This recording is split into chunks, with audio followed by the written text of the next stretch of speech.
Musim berlalu, namun kau selalu peliharaku. Kasih dan setiamu tak pernah layu di hidupku. Semusim berlalu, namun kau selalu peliharaku. Kasih dan setiamu tak pernah layu di hidupku.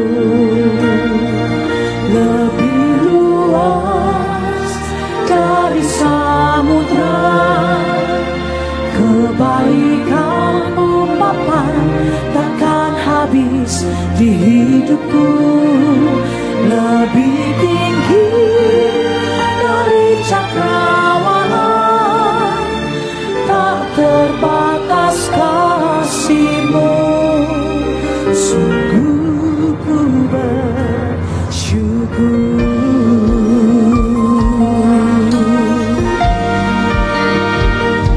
Bersyukur. Kita nyanyi sama-sama Bapak Ibu saudaraku. Semusim berlalu, namun kau selalu peliharaku.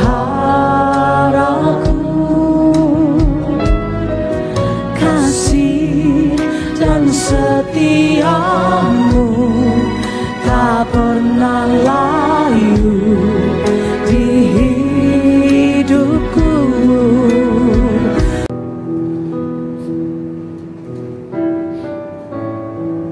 Shalom Bapak Ibu Saudara semuanya. Shalom. Oke, puji syukur kita semua bisa hadir di ibadah hari ini. Mari kita semuanya pejamkan mata kita, kita persiapkan hati kita. Kita akan memulai ibadah pada siang hari ini. Mari kita bersatu dalam doa. Terima kasih Bapa, terima kasih Tuhan Yesus, terima kasih ya Roh Kudus atas kebaikan Engkau dari hari-hari kemarin, dari minggu-minggu lalu Tuhan sampai hari ini Tuhan. Kami bisa hadir Tuhan di ibadah hari ini Tuhan. Kami yakini Bapa, ini semua karena kasih-Mu Tuhan yang selalu nyata dan selalu ada buat kehidupan kami. Terima kasih Bapa, kami datang hari ini kepada Engkau Tuhan. Biarlah kami bisa fokus hari ini terhadap Engkau Tuhan, terhadap apapun yang ingin Engkau bicarakan dalam hati kami Tuhan. Terima kasih Bapa, terima kasih Tuhan.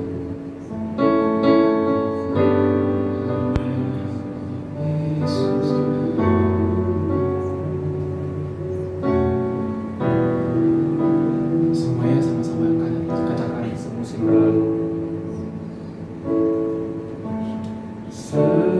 Semusim berlalu, namun kau selalu peliharaku.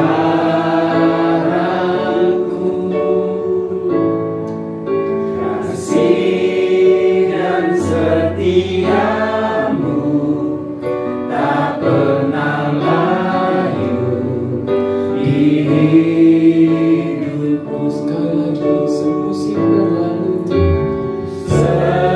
semusim berlalu,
Tapi kami masih bisa bersyukur Tuhan, karena kami masih bisa merasakan bahwa Engkau selalu ada buat kami, kekuatan-Mu selalu ada, dan kami bisa menjalani hari-hari ini Tuhan.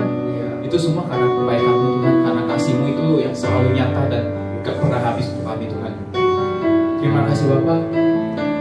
Kami sekarang ingin bersorak-sorai Tuhan untuk nama-Mu Tuhan, untuk kemuliaan dan menyenangkan hati Engkau Tuhan. Biarlah sorak-sorai ini Tuhan bisa menyenangkan hati-Mu selalu Tuhan. Terima kasih Bapa, dalam nama Tuhan Yesus. Haleluya. Amin. Oke, sekali lagi shalom semuanya.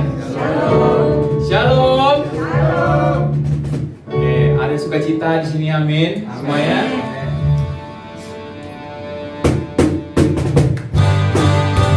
Yuk sama-sama kita angkat tangan yuk.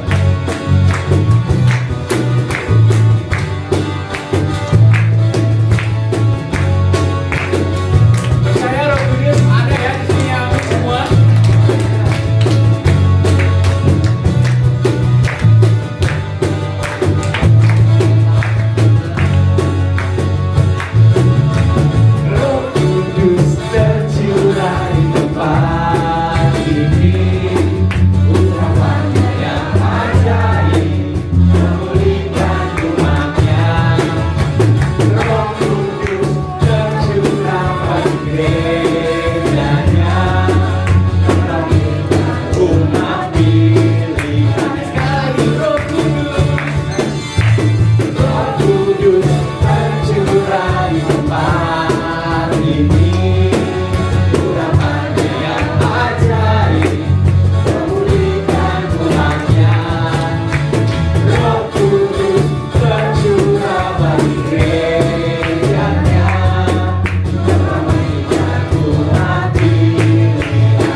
Ibu sekalian, dipersilakan untuk kembali ke tempat duduknya.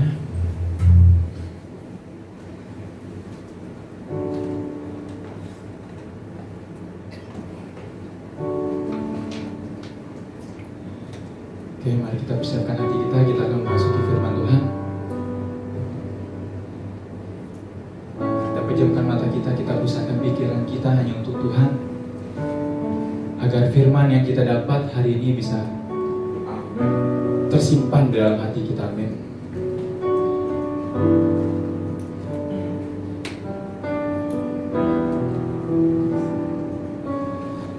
Sama-sama katakan, dekat padamu. Dekat padamu, itu rinduku.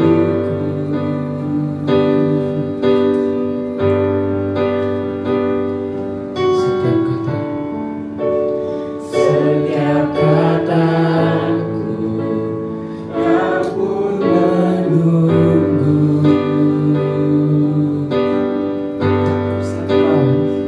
Tak kusangka ku temukan satu kasih yang abadi. Diriku datang dan ku bawa hidupku. Sekali lagi sama-sama katakan, dekat padamu. Dekat padamu, itu rinduku.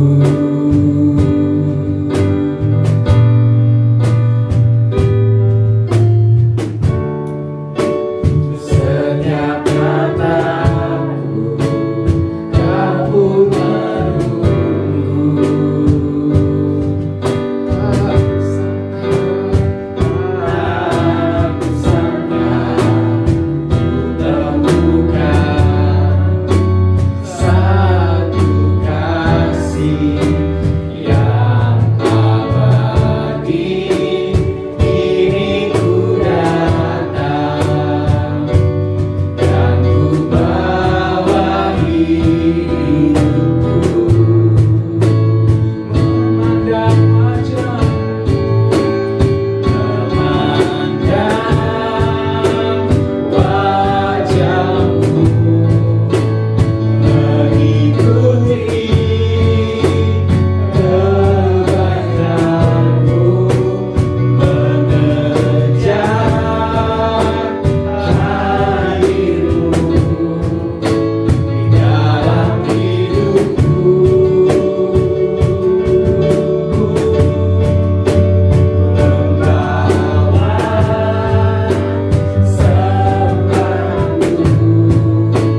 raja. Sekali lagi semua lidah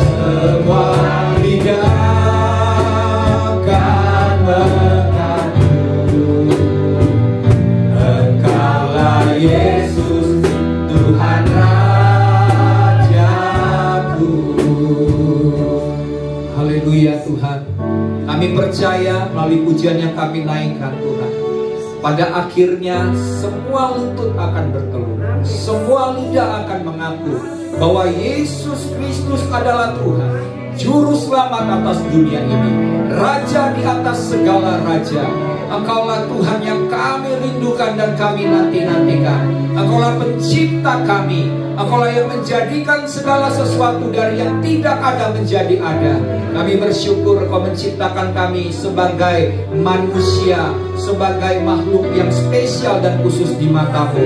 Terima kasih Tuhan buat anugerah yang luar biasa yang boleh senantiasa kami nikmati di sepanjang hidup kami. Hari ini Tuhan, jika sebentar kami akan mendengarkan firman-Mu, Tuhan berikan kami lapar dan haus akan firman Tuhan. Buka hati kami, roh kami Tuhan, untuk kebenaran firman Tuhan yang akan kami dengar.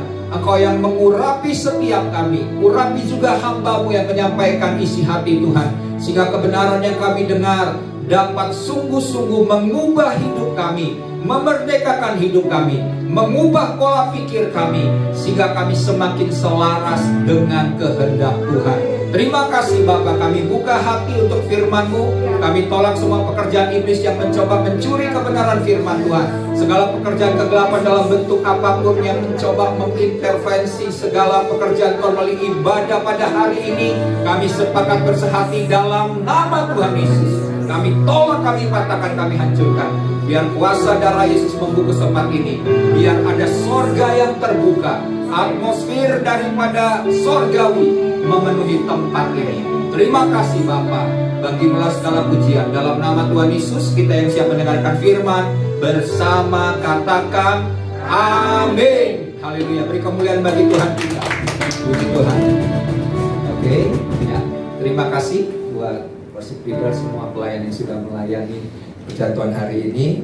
Ya, kita langsung kepada firman Tuhan. Tema yang saya akan sharingkan, bagikan pada hari ini adalah mengatasi kepahitan hati. Ya, mengatasi kepahitan hati. Mari kita lihat ayatnya dahulu di dalam Lukas pasal yang ke-6. Lukas pasal yang ke-6 ayat yang ke-27.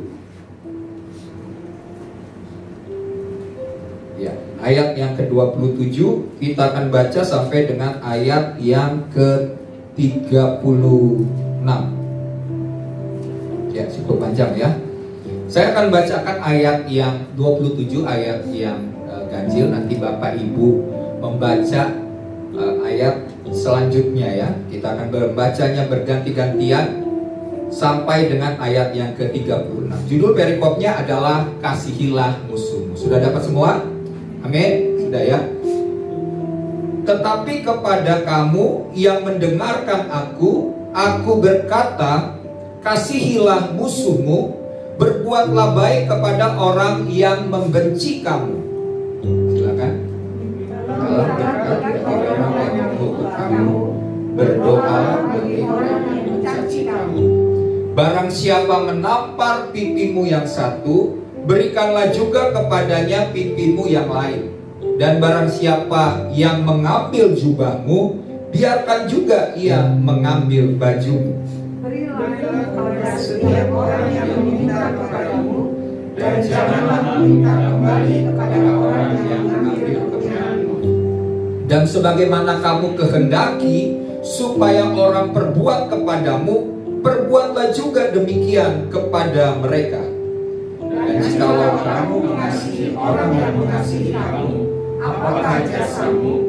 Karena orang-orang berdosa pun mengasihi juga orang-orang yang mengasihi mereka. Sebab jikalau kamu berbuat baik kepada orang yang berbuat baik kepada kamu, apakah jasamu? Orang-orang berdosa pun berbuat demikian. Dan jikalau kamu meminjamkan sesuatu kepada orang, karena kamu berharap akan menerima sesuatu daripadanya, apakah jasamu? Orang-orang berdosa pun meminjamkan kepada orang-orang berdosa, supaya mereka menerima kembali sama banyak. Tetapi kamu kasihilah musuhmu dan berbuatlah baik kepada mereka, dan pinjamkan dengan tidak mengharapkan balasan, maka upahmu akan besar dan kamu akan menjadi anak-anak Allah yang maha tinggi. Sebab ia baik terhadap orang-orang yang tidak tahu berterima kasih dan terhadap orang-orang jahat. Hendaklah kamu murah hati, sama seperti Bapamu adalah murah hati. Bapak Ibu Saudara yang terkasih, kalau kita bicara tentang kepahitan hati, ya, tentunya kepahitan ini bisa dialami bukan saja oleh orang yang di luar Kristen, tapi orang Kristen pun juga bisa mengalami yang disebut dengan kepahitan hati. Jadi tidak ada jaminan bahwa kita bisa, ya, terlepas dari yang disebut dengan kepahitan hati. Bahkan di dalam kitab Wahyu dikatakan bahwa di akhir zaman ada sebuah sungai. Sungainya itu diberi nama Absintus, yang artinya pahit. Berarti di akhir zaman ini roh kepahitan akan disebarkan, akan dilepaskan oleh iblis beserta dengan kerajaan kegelapan untuk membuat sebagian besar manusia di bumi ini mengalami kepahitan.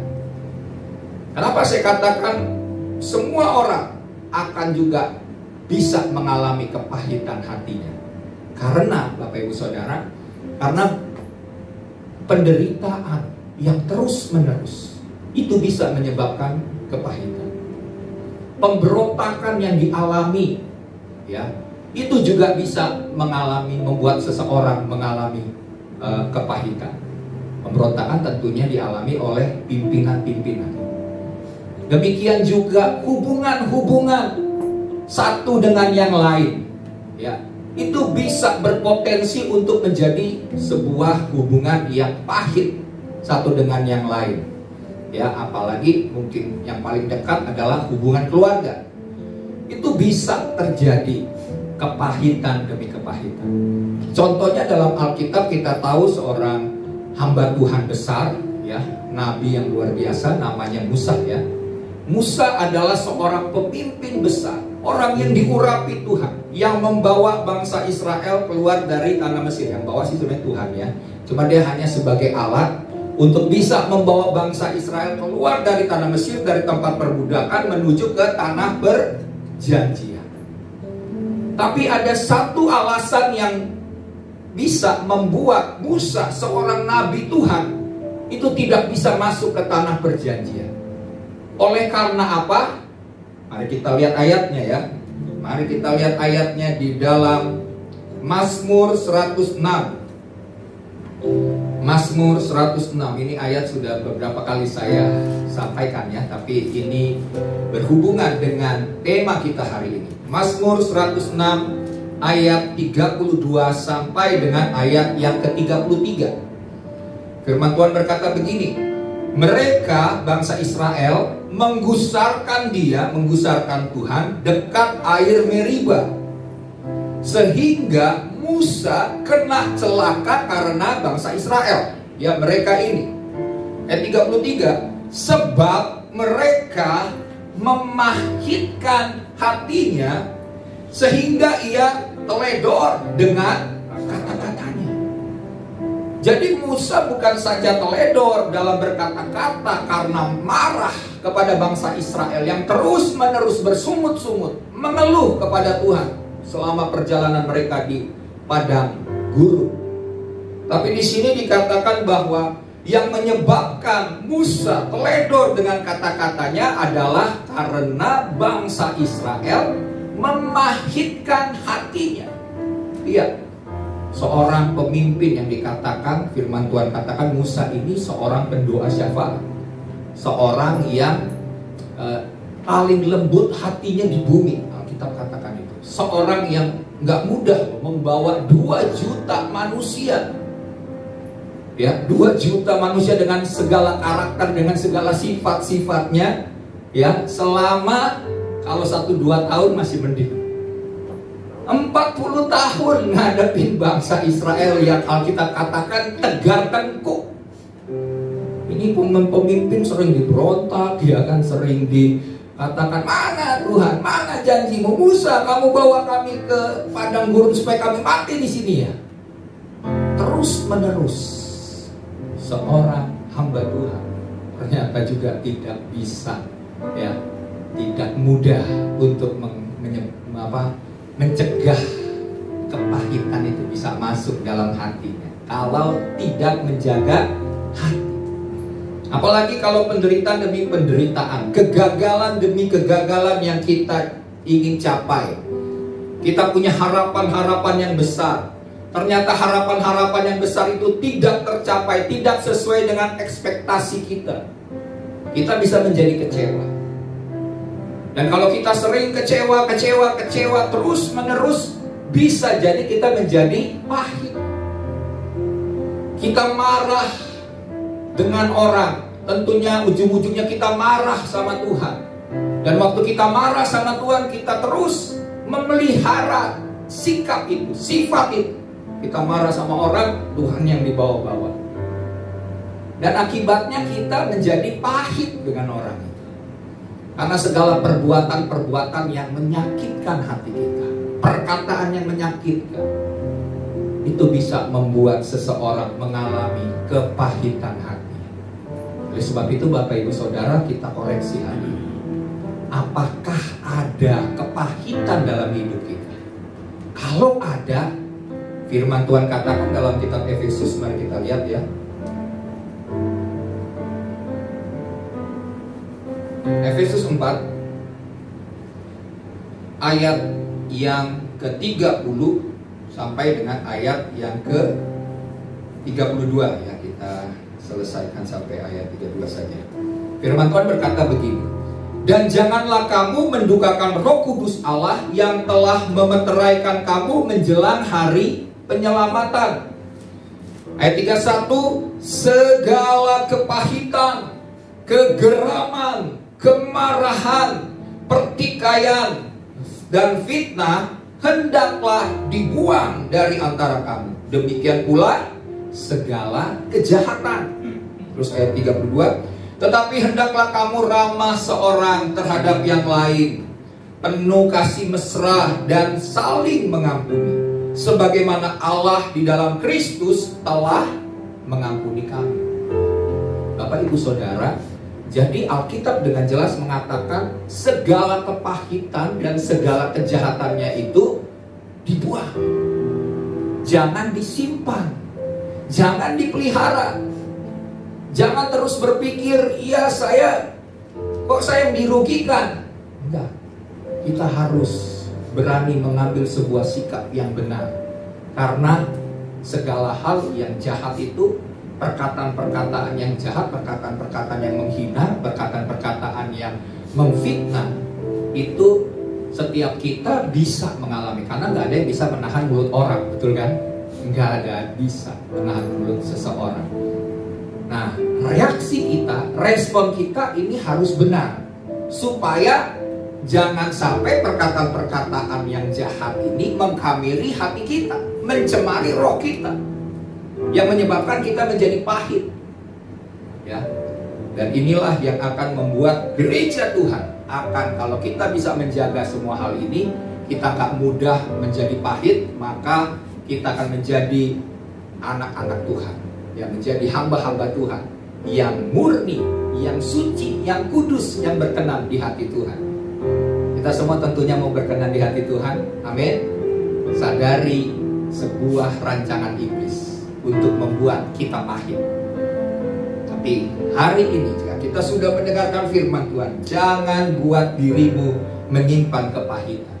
Karena kalau kita menyimpan kepahitan, sebenarnya kita sedang menyimpan racun dalam tubuh kita. Kalau racun, ya, kenapa disebut racun? Mari kita lihat lagi firman di dalam Ibrani 12 ayat yang ke-15. Ibrani 12 ayat yang ke-15. Saya akan bacakan ayatnya. Jagalah supaya jangan ada seorang pun menjauhkan diri dari kasih karunia Allah, agar jangan tumbuh akar yang pahit, yang menimbulkan kerusuhan dan yang mencemarkan banyak orang. Jadi kepahitan itu seperti akar. Akar dalam sebuah tanaman tentunya akar itu kalau dipelihara ya, kalau dikelola dengan baik itu bisa menjadi sebuah tanaman. Nah, dikatakan jangan tumbuh akar yang pahit. Karena kalau kita menyimpan akar itu, kepahitan itu, maka hal itu akan menimbulkan kerusuhan. Kerusuhan di sini berarti kesukaran. Ya.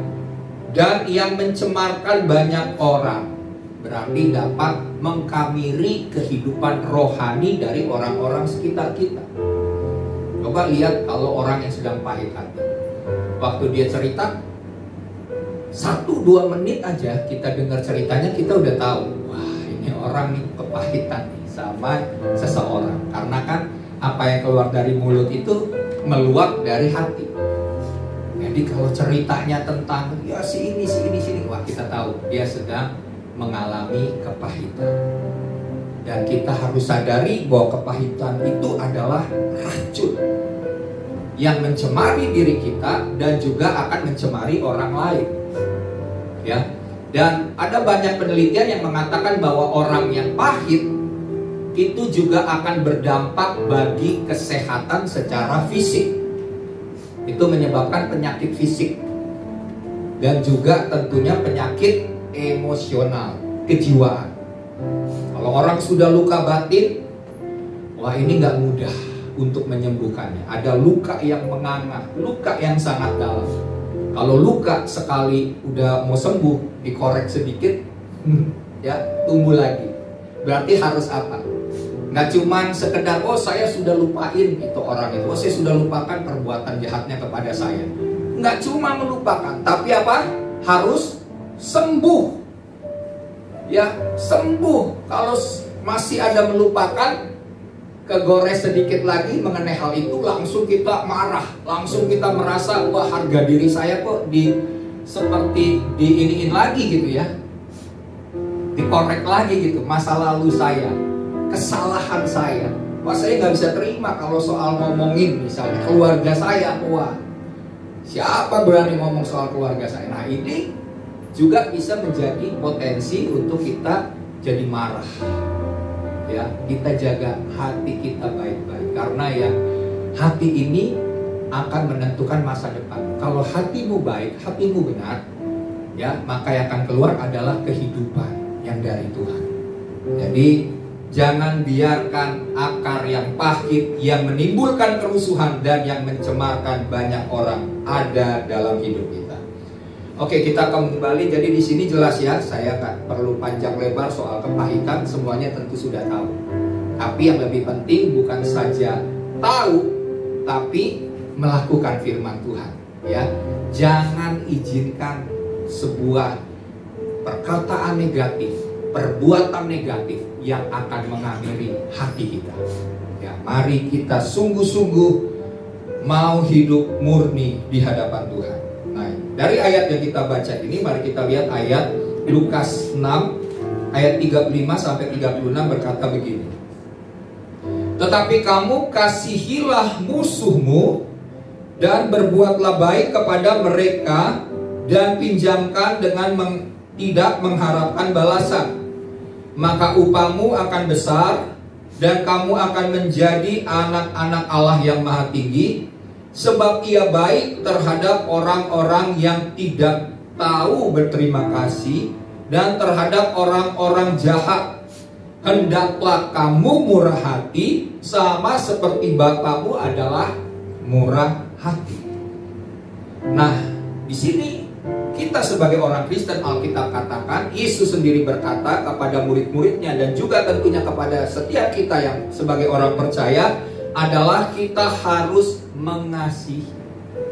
Mengasihi siapa? Mengasihi Tuhan, yang pasti. Yang kedua, mengasihi sesama manusia seperti diri kita sendiri. Dan yang selanjutnya Tuhan juga katakan supaya kita mengasihi musuh kita. Nah, kata mengasihi yang Yesus pakai di sini adalah kasih agape, ya. Dalam kata kasih ini atau cinta dalam bahasa Yunani ada 4, ya. Ada kasih phileo, storge, kasih eros, tapi yang keempat adalah kasih agape. Apa itu kasih agape? Kasih agape itu adalah unconditional love, yang artinya kasih tanpa syarat, ya. Kasih tanpa syarat, ya. Jadi kasih agape adalah kasih yang tidak akan bisa kita miliki jika kita belum pernah merasakan, mengalami, dan mendapatkannya. Betul? Itu hanya bisa diberikan melalui kasih Tuhan, melalui perjumpaan kita dengan kasih Tuhan. Barulah kita terima kasih agape. Kalau kasih-kasih yang lain, apalagi kasih eros, itu nggak perlu Tuhan, ya. Cukup lihat yang bujangan, ngelihat cewek cantik, wah itu saya kok jatuh cinta gitu kan, kasih, itu udah eros gitu ya. Ini nggak perlu Tuhan, campur tangan Tuhan. Cukup kita miliki secara naluriah gitu ya, sebagai manusia. Nah, jadi di sini kasih agape adalah kasih yang harus kita alami, kasih Tuhan yang tanpa syarat. Kita harus mengenal akan kasih Tuhan yang tanpa batas, tanpa syarat, dan hal-hal yang membuat bagi kita ini kayaknya mustahil. Kalau kita baca tadi ayat-ayatnya, kayaknya ini kalau mau diterapin ke dunia ini kayaknya mustahil. Nah, tapi bagi Tuhan, Tuhan mau kita berbeda dengan dunia. Amin. Yang membedakan kita dengan dunia adalah dalam hal kasih kita. Ya, ada banyak orang di luar bingung. Ini orang Kristen udah dianiaya, udah dikejar-kejar, mau dibunuh, ya.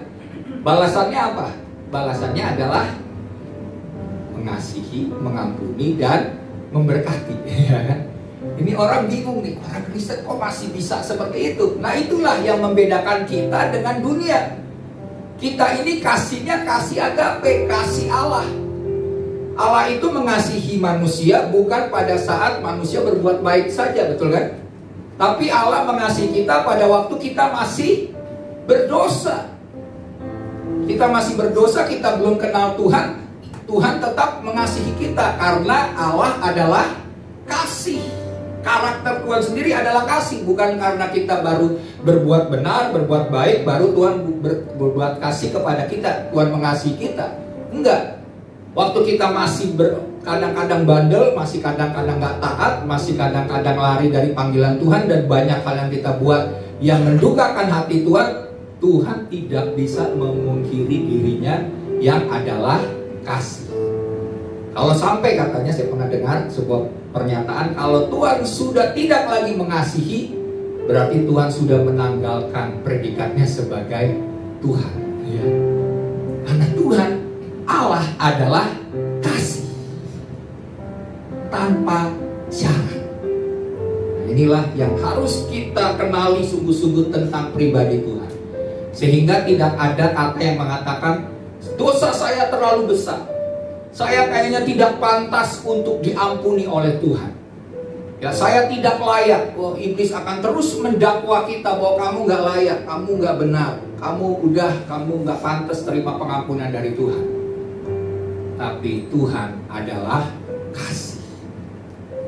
Nah, ya, oke, saya nggak memperpanjang tentang hal ini. Nah, hari ini jika kita telah percaya pada Yesus dan telah merasakan kasih agape ini, waktu Tuhan menyelamatkan hidup kita, maka hal itulah yang perlu kita lanjutkan kepada orang-orang di sekitar kita.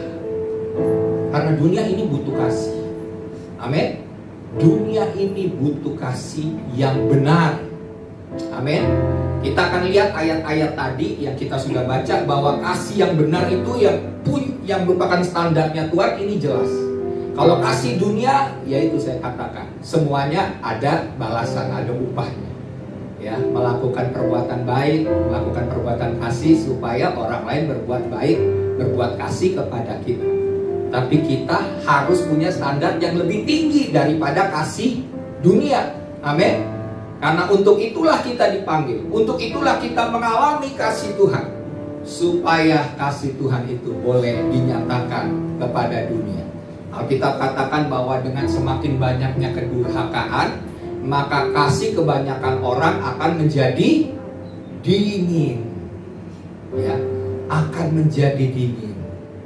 Nah, bagaimana supaya kita yang sudah dipenuhi kasih Tuhan bisa membuat kedurhakaan atau membuat kasih yang semakin dingin yang ada dalam dunia ini ya menjadi menyala kembali?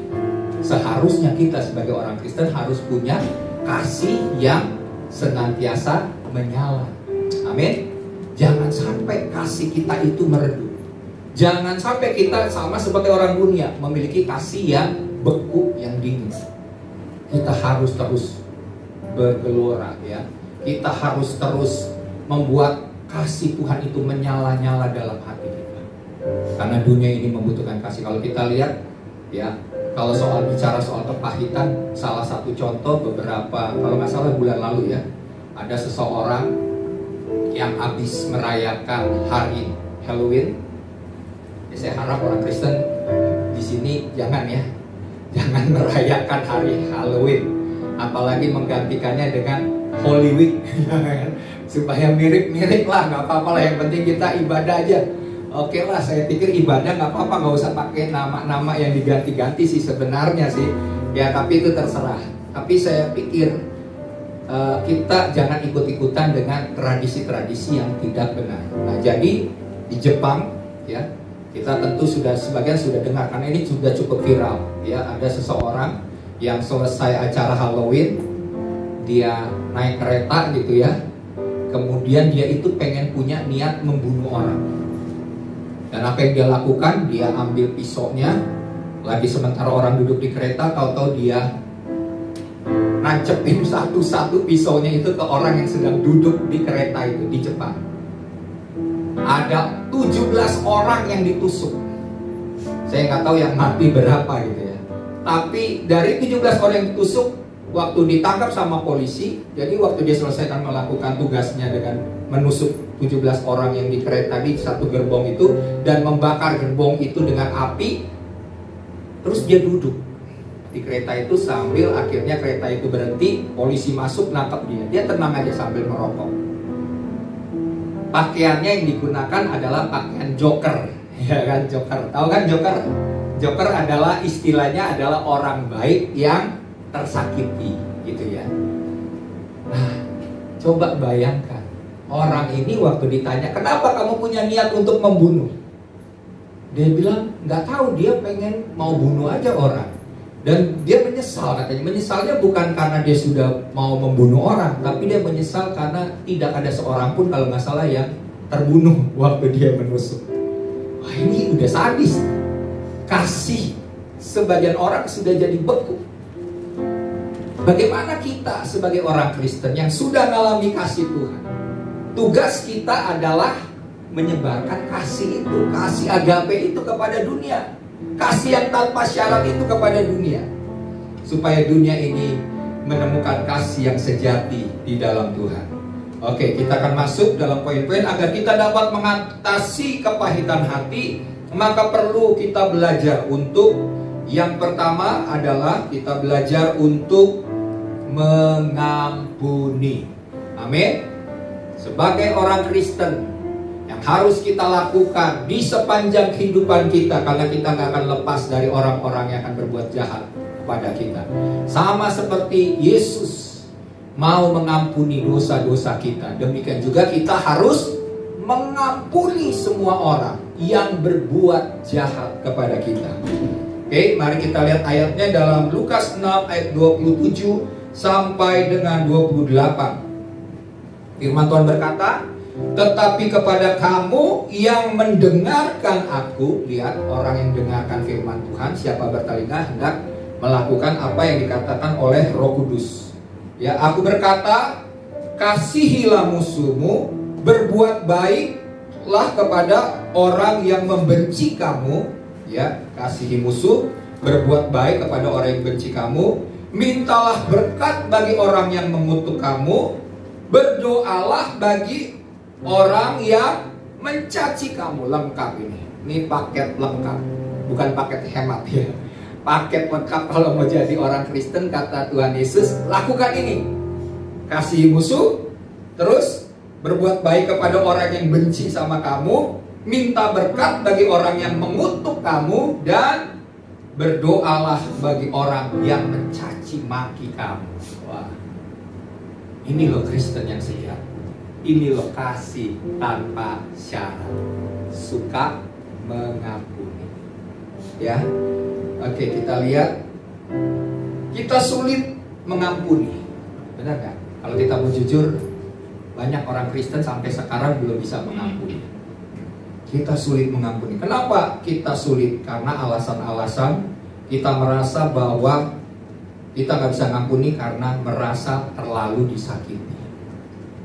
Kalau orang udah sakitnya, katanya tuh di sini gitu ya, sudah sangat dalam sakitnya, mengampuni kayaknya berat, susah. Ya, nah itulah kita butuh kasih Tuhan. Amin. Kalau kita nggak ngalamin kasih Tuhan, ini sangat berat mengampuni orang yang sudah terlalu menyakiti kita. Yang kedua adalah kenapa kita sukar mengampuni, karena orang yang bersalah itu kita anggap tidak layak untuk diampuni. Dia nggak layak.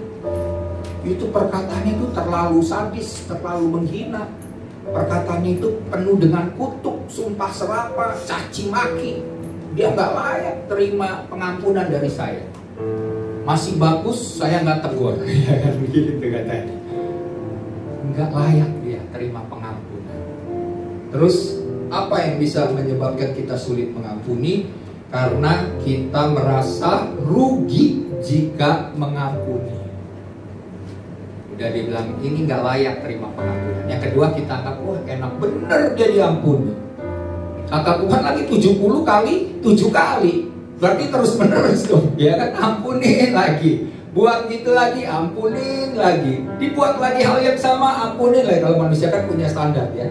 7 kali katanya buat begitu terus.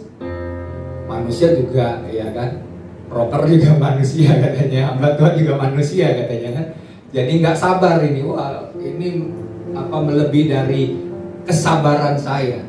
Nah, ini yang harus kita buang dari kehidupan kita supaya kita menjadi orang yang menyadari bahwa kita tidak boleh merasa rugi jika kita mengampuni. Karena ujung-ujungnya sebenarnya bukan kita, ya, bukan kita yang rugi. Sebenarnya kalau kita melepaskan pengampunan, kita yang untung, betul?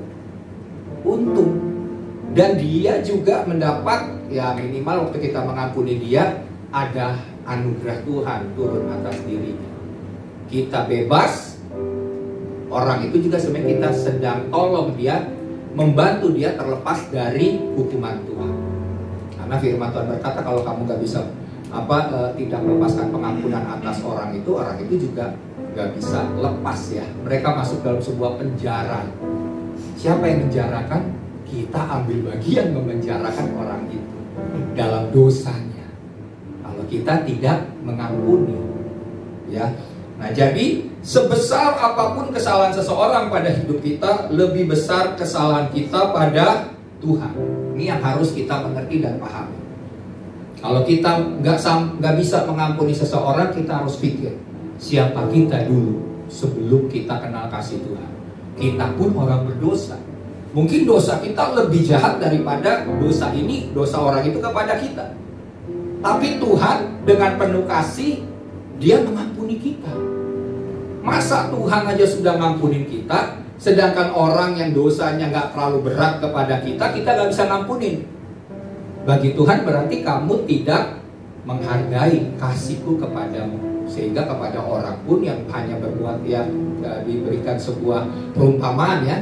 Ada orang yang 100 talenta dengan yang 1 talenta. Cuma 1 tapi dia marah. Dia 100 dinar kalau nggak salah. Tapi yang dia punya utang yang besar kepada raja diampuni sama raja. Demikian juga kita. Ya, jadi tidak ada yang lebih besar dari kesalahan kita kepada Tuhan. Dan Tuhan sudah mengampuni seluruh kesalahan dan dosa kita. Kita yang seharusnya masuk neraka sudah diampuni. Masa orang ini hanya sekedar, ya mungkin yang dosanya nggak sebesar dosa kita nggak bisa mengampuni. Sampai katanya 7 turunan juga saya nggak ngampunin, ya. Ada kata-kata seperti itu, sadis banget gitu ya. Nah, oleh sebab itu kita harus belajar mengampuni.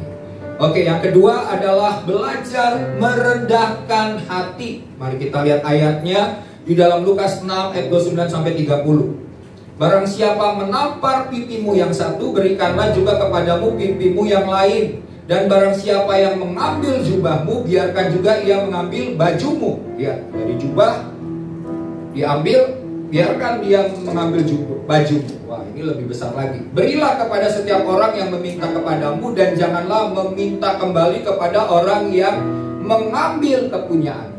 Lama-lama habis kita, ya.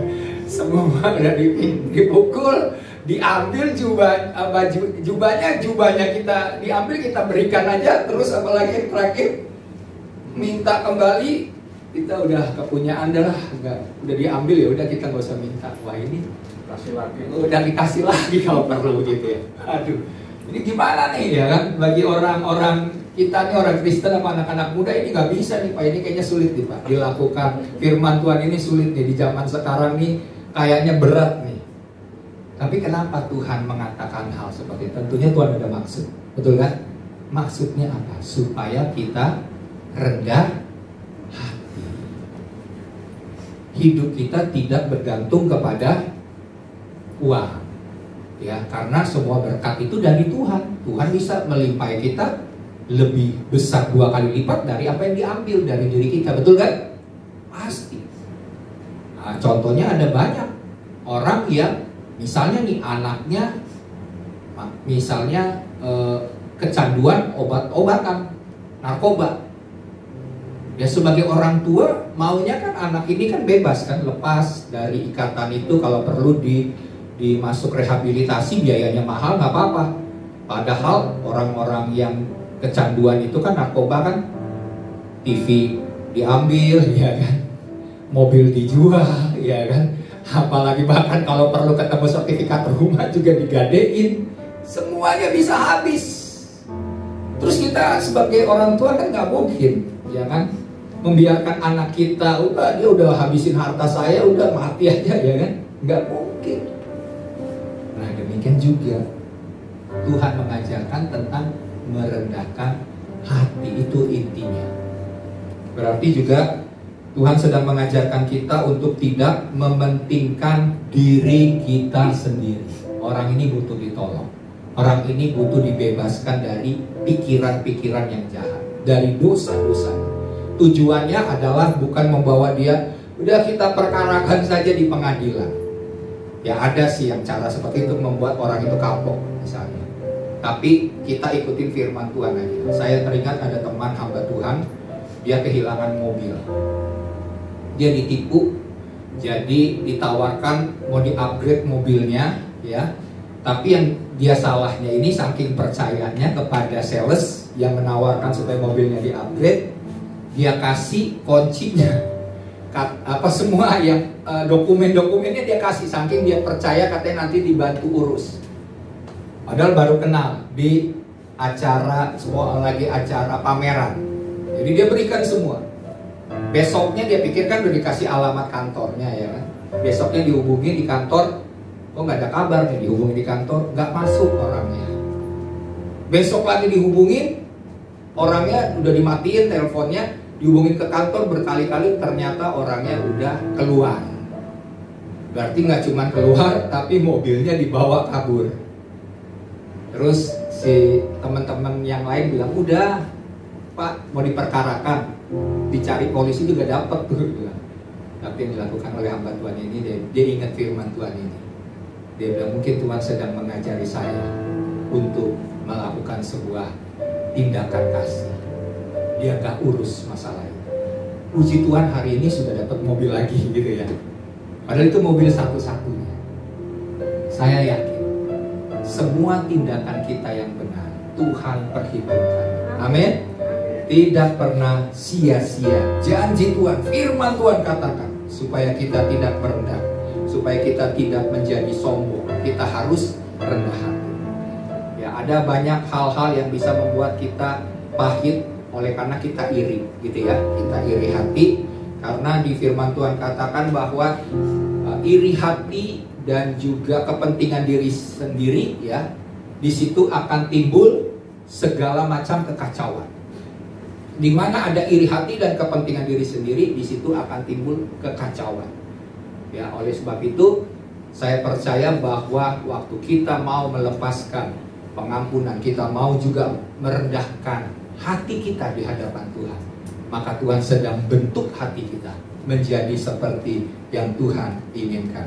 Bahkan di ayat selanjutnya kita bisa lihat di dalam ayat 31 dikatakan bahwa perbuatlah apa yang ingin orang lain berbuat pada kita. Jadi sekalipun kita dibuat tidak adil, ya, kita mengalami ketidakadilan, tapi prinsip kita harus tetap sama, nggak berubah. Yaitu apa? Kita berbuat kepada orang lain supaya orang lain berbuat seperti yang kita perbuat. Prinsipnya itu, ya. Jadi jangan karena dia berbuat jahat kita balas jahat. Itu namanya balas dendam. Itu namanya didasari oleh kebencian. Tapi kalau kita mau supaya orang itu berbuat baik kepada kita, kita tetap berbuat baik sekalipun dibalas dengan kejahatan. Ya, oke. Nah, jadi ini saja, saya singkat saja mengenai merendahkan hati, dan supaya kita jangan seperti pengalaman di firman Tuhan juga kita dengar bagaimana Kain membunuh Habel. Oleh karena apa? Oleh karena dia iri. Persembahannya ini tidak diterima oleh Tuhan, tapi persembahan Habel diterima oleh Tuhan. Dan akibat dari orang iri hati atau benci, ya. Jadi saya ulangi, iri hati, benci, marah, ujung-ujungnya pahit.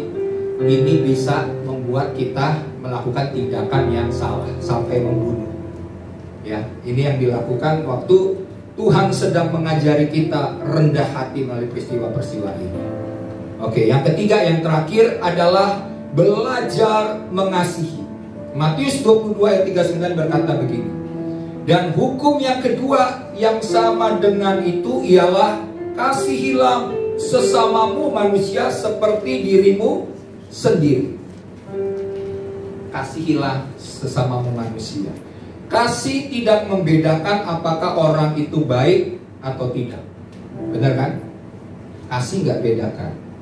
Kasih seperti ini dapat diberikan oleh orang-orang yang belum menerima anugerah keselamatan. Tapi kita yang sudah terima anugerah keselamatan, kita tidak membedakan orang.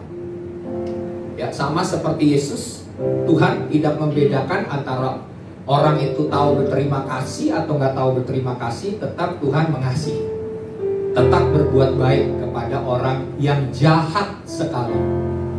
Ya, Alkitab katakan yang kita baca tadi, kalau orang berdosa aja bisa, ya, dia berbuat baik kepada orang yang lain supaya orang lain itu berbuat baik kepada dia, itu orang berdosa melakukannya. Ya, kalau kamu melakukan hal yang seperti itu, apa jasamu, kata Tuhan? Gak ada bedanya kamu, orang berdosa aja melakukan hal itu. Dia lakukan yang baik buat orang supaya orang berbuat baik kepada dia. Ya kan? Tapi kita harus standarnya lebih tinggi. Waktu kita berbuat baik, orang itu berbuat jahat, tindakan kita apa? Tetap berbuat baik, tetap mengasihi, ya kan? Tetap mengampuni, tetap memberkati, tetap mendoakan supaya dia dijauhkan dari hukuman dosa, dilepaskan dari dosa-dosanya. Nah, inilah yang membedakan. Ini ayat-ayat tadi ini luar biasa kalau kita renungkan ayat-ayat itu, ya, bahwa Tuhan mau kita berbeda, kita buat sebuah hal yang berbeda. Kasih yang tanpa syarat itu harus jadi bagian gaya hidup kekristenan kita. Kalau kita hanya sekedar tahu, tapi kita tidak melakukannya, maka kita tidak bisa jadi berkat. Tuhan mau kita sungguh-sungguh melakukan firman Tuhan. Nah, orang-orang yang telah hidup di dalam anugerah, seharusnya memiliki level kasih yang unconditional atau tanpa syarat. Amin. Level kita harus seperti itu, tanpa syarat. Mudah? Enggak mudah. Tapi kalau kasih itu ada dalam diri kita bisa. Karena benih itu sudah Tuhan berikan. Kasih Tuhan itu, agape itu ada dalam diri kita. Tinggal kita mau ngembangin enggak? Kita mau mengaktifkannya enggak? Kalau enggak, kita pelihara kepahitan. Yang ada kita akan menderita. Tapi waktu kita terus melepaskan kasih, maka orang lain juga akan berbuat kasih. Pada waktunya Tuhan nggak akan biarkan kita teruskan menderita, ngalamin diberontak, ngalamin hubungan yang terus pahit yang membuat kita pahit. Enggak. Ada waktunya Tuhan memberikan penghiburan, kekuatan, sukacita, damai sejahtera. Hari ini mari kita melihat tentang kasih Tuhan. Kita sudah terima kasih Tuhan. Bagikan kasih Tuhan itu supaya orang lain mengalami kasih Tuhan dan mereka bertemu melihat Kristus yang hidup dalam diri kita. Amin. Mari kita bangkit berdiri, kita berdoa. Bapa, terima kasih buat firman Tuhan. Kami sungguh percaya bahwa apa yang Engkau katakan melalui firman Tuhan, dan Engkau memerintahkan kami untuk melakukan perbuatan kasih ini. Kami mau menjadi pelaku firman Tuhan. Sebab Engkau berkata, berbahagialah mereka yang bukan saja mendengar, tetapi mereka yang melakukan firman Tuhan. Kami akan melihat Tuhan, bahwa Tuhan campur tangan. Tuhan memberikan anugerah kepada kami untuk mau mengampuni, memberikan kepada kami untuk berbuat baik kepada orang yang jahat sekalipun. Kami mau melepaskan berkat bagi orang yang telah berbuat jahat Tuhan, dan mendoakan mereka Tuhan. Tuhan, kami percaya bahwa semua hal yang kami kerjakan, kami akan menjadi anak-anak Allah yang maha tinggi. Terima kasih Tuhan buat kepercayaan yang Tuhan sudah berikan, sehingga kami berbeda dengan dunia Tuhan, di mana dunia sedang menuntut balasan Tuhan, tetapi kami bahkan memberi Tuhan dengan tanpa batas dan tanpa syarat. Karena seperti itulah Bapa kami yang murah hati, demikian juga kami murah hati dalam mengampuni, dalam memberi kasih, dalam berbuat baik Tuhan. Dalam semua hal yang Tuhan inginkan ada dalam hidup kami.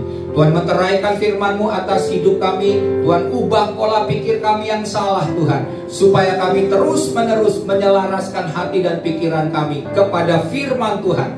Maka damai sejahtera, sukacita kasih Tuhan akan memenuhi hidup kami di sepanjang hidup kami. Terima kasih Bapa. Dalam nama Tuhan Yesus kami berdoa. Haleluya. Amin.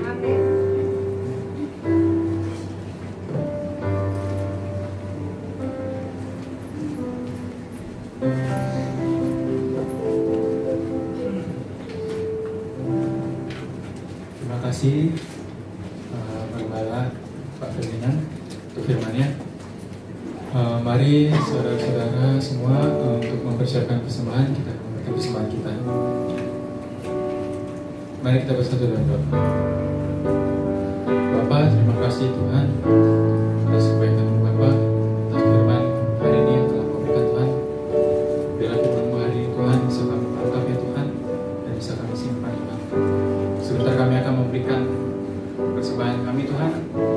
Biarlah persembahan yang kami punya ini Tuhan bisa kami berikan dan untuk menyenangkan hati Kau Tuhan. Terima kasih Bapa, dalam nama Tuhan Yesus. Haleluya. Amin.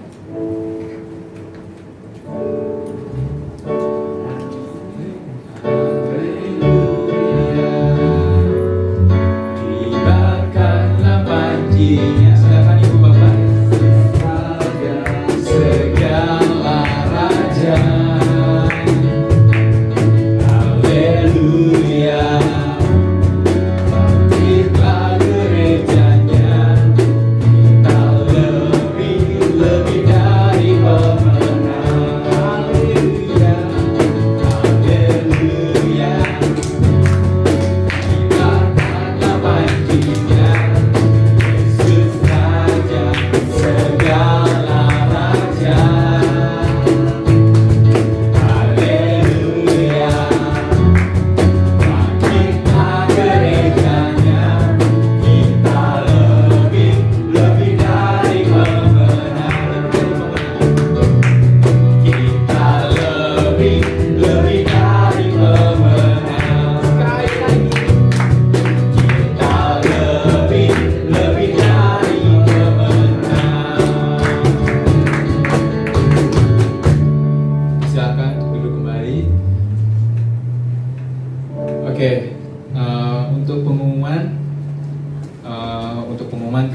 ibadah selanjutnya di GBL Omega, bisa dilihat, disaksikan dan bisa dicari di WA di grup GBI Alpha Omega.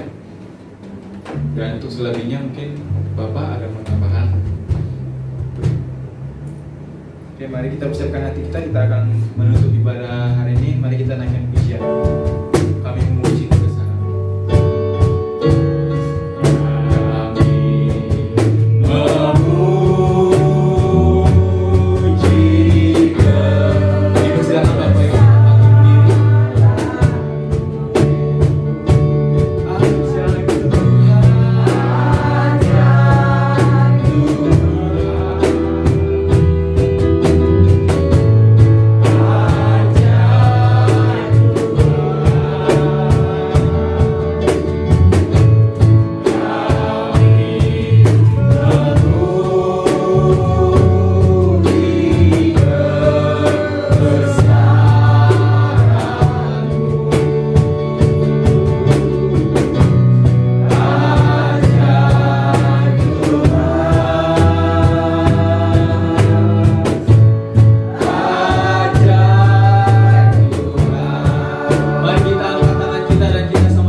Sungguh dahsyat, sungguh hebat kasih Tuhan atas setiap kami. Perbuatan-perbuatan Tuhan yang Tuhan nyatakan di sepanjang hidup kami. Kami bersyukur Tuhan jika kami dalam keadaan sehat baik. Terima kasih Tuhan buat pemeliharaan, buat penjagaan, buat semua hal yang kami jalani di sepanjang hidup kami. Sebab Tuhan beserta dengan kami. Tuhan Immanuel, bahkan Tuhan yang menyediakan segala yang kami butuhkan dan kami perlukan. Jika saat ini jemaat sedang mengalami sakit penyakit, hamba berdoa, kami sepakat berdoa dalam nama Tuhan Yesus. Segala sakit penyakit kami terima kesembuhan yang daripada Tuhan. Sebab firman Tuhan berkata 2000 tahun yang lalu Tuhan sudah menebus segala dosa kami dan sakit penyakit kami. Dan oleh bilur-bilur Yesus kami sudah sembuh. Terima kasih Tuhan, Engkau Jehovah Rabbah, Engkau Tuhan setia menepati janji-Mu. Engkau menyediakan yang kami butuhkan menurut kekayaan dan kemuliaan-Nya. Terima kasih Bapa. Kami juga berdoa bagi jemaat yang sedang bekerja. Tuhan berikan hikmat tuntunan. Tuhan memampukan mereka bekerja dengan baik Tuhan. Kami berdoa segala anak kehidupan daripada anak-anak Tuhan. Janji Tuhan kami akan senantiasa naik dan tidak pernah turun. Kami menjadi kepala dan bukan menjadi ekor. Segala hal yang kami kerjakan dengan kedua tangan kami, Tuhan berkati dan Tuhan membuatnya berhasil. Kami berdoa bagi pemerintahan bangsa kami, dari tingkat pusat sampai daerah. Terutama kami berdoa bagi pemimpin bangsa kami, Bapak Presiden, Bapak Joko Widodo beserta Haji Ma'ruf Amin, seluruh staf pemerintah dari tingkat yang tertinggi. Tuhan kami memberkati akan pemimpin-pemimpin bangsa kami. Tuhan berkati, berikan roh takut akan Tuhan. Segala hal yang mereka putuskan, biar kehendak dan rencana Tuhan yang terjadi membawa kesejahteraan, kemajuan, membawa bangsa ini menjadi bangsa yang besar Tuhan, sehingga nama Tuhan yang dipermuliakan. Terima kasih Bapak, hamba berdoa bagi setiap penginjilan, pelayanan hamba-hamba Tuhan, baik dimanapun mereka berada dalam pergumulan mereka, Tuhan menjawab. Kami berdoa Tuhan yang memampukan setiap hamba-hamba-Mu melayani dalam setiap pelayanan dan pekerjaan Tuhan. Buat setiap hamba-hamba-Mu tetap setia, tetap percaya dan berharap kepada Tuhan. Hamba berdoa juga, kami berdoa bagi gereja-gereja yang beribadah Tuhan pada minggu ini. Tuhan memberkati setiap gereja-gereja Tuhan. Kami bersyukur ada beberapa gereja yang sudah melakukan onsite, bahkan ada juga yang masih online. Tuhan memberkati setiap gereja Tuhan untuk terus tetap kuat, tetap bertahan di masa-masa ini. Kami gereja Tuhan akan terus bergerak menjangkau jiwa-jiwa seperti yang Tuhan perintahkan kepada kami. Terima kasih ya Bapa. Kami juga berdoa Tuhan bagi segala hal yang terjadi di bangsa kami Indonesia, sebab Engkau berkata kesejahteraan kota bangsa kami adalah kesejahteraan kami juga. Kami berdoa bagi bangsa ini diluputkan dari semua rancangan jahat iblis, dari semua roh radikalis, teroris, semua roh yang coba memecah belah bangsa ini. Kami ikat, kami patahkan dalam nama Tuhan Yesus Kristus. Tuhan yang mengambil kontrol Tuhan, mengambil alih segala situasi, atmosfer di dalam bangsa ini Tuhan, sehingga hanya kesatuan untuk membuat bangsa ini menjadi maju terjadi atas bangsa ini. Kami juga berdoa bagi gereja-gereja Tuhan memasuki bulan Desember, di mana ada banyak kegiatan-kegiatan gereja yang mengadakan Natal. Kami berdoa Tuhan supaya acara Natal yang diadakan oleh gereja-gereja, baik secara online, baik secara onsite, bahkan secara hybrid, dan semua bentuk-bentuk ibadah yang dilakukan oleh gereja Tuhan di bulan Desember ini, Tuhan yang menyertai, Tuhan yang menjaga, sehingga gereja dapat melakukan ibadah Natal dengan baik Tuhan, di dalam kesederhanaan, di dalam semua hal yang dapat dibuat, sehingga Tuhan yang dimuliakan, Tuhan yang disenangkan Tuhan, melalui setiap ibadah perayaan Natal untuk memperingati akan kedatangan Yesus ke dunia ini. Terima kasih Bapa buat semua hal, dan kami percaya bahwa segala rancangan iblis melalui virus, melalui sakit penyakit, melalui bencana-bencana alam, baik banjir maupun apapun Tuhan, kami tolak, kami patahkan, kami hancurkan dalam nama Tuhan Yesus Kristus. Kami minta darah Yesus membungkus Indonesia Tuhan, biar damai sejahtera, kebenaran kasih Tuhan senantiasa melingkupi, melindungi Indonesia dan meluputkan dari semua hal yang jahat. Terima kasih Bapak, terima kasih Tuhan. Dan jika sebentar kami akan kembali dalam aktivitas kami selanjutnya, dan kami siap untuk menerima berkat Tuhan. Mari jemaat Tuhan, harapkan hal-hal yang besar, karena Tuhan yang maha besar menyertai engkau, dan engkau akan melakukan perkara-perkara yang besar. Maka turunlah dan terimalah berkat daripada Bapa Sorgawi, kasih setia, kasih karunia, rahmat, belas kasihan dari Tuhan Yesus Kristus, dan persekutuan yang semakin indah, semakin intim, yang akan membawa engkau kepada seluruh kebenaran, sehingga engkau akan senantiasa hidup dalam kemenangan demi kemenangan. Engkau akan menikmati semua janji-janji Tuhan melalui persekutuanmu dengan Roh Kudus yang hidup itu. Maka kita semua percaya bahwa sampai Yesus Kristus datang kedua kali menjemput kita, kita menjadi saleh-saleh Tuhan, menjadi hamba-hamba yang setia dan taat, menyambut kedatangan Yesus kedua kali di awan-awan, dan kita akan diangkat bersama-sama dengan Dia di dalam kerajaan yang kekal, memerintah bersama-sama dengan Dia, dan hidup selama-lamanya di sorga. Kita semua yang percaya dan dimeteraikan dengan janji Tuhan itu, dan sudah menerima berkat Tuhan dan janji Tuhan, kita yang sudah menerimanya bersama-sama katakan amin. Tuhan Yesus memberkati. Lebih luas dari samudra kebaikan-Mu Bapa, takkan habis di hidupku. Lebih tinggi dari cakrawala, tak terbatas kasih-Mu. Sungguh ku bersyukur, lebih luas, lebih luas.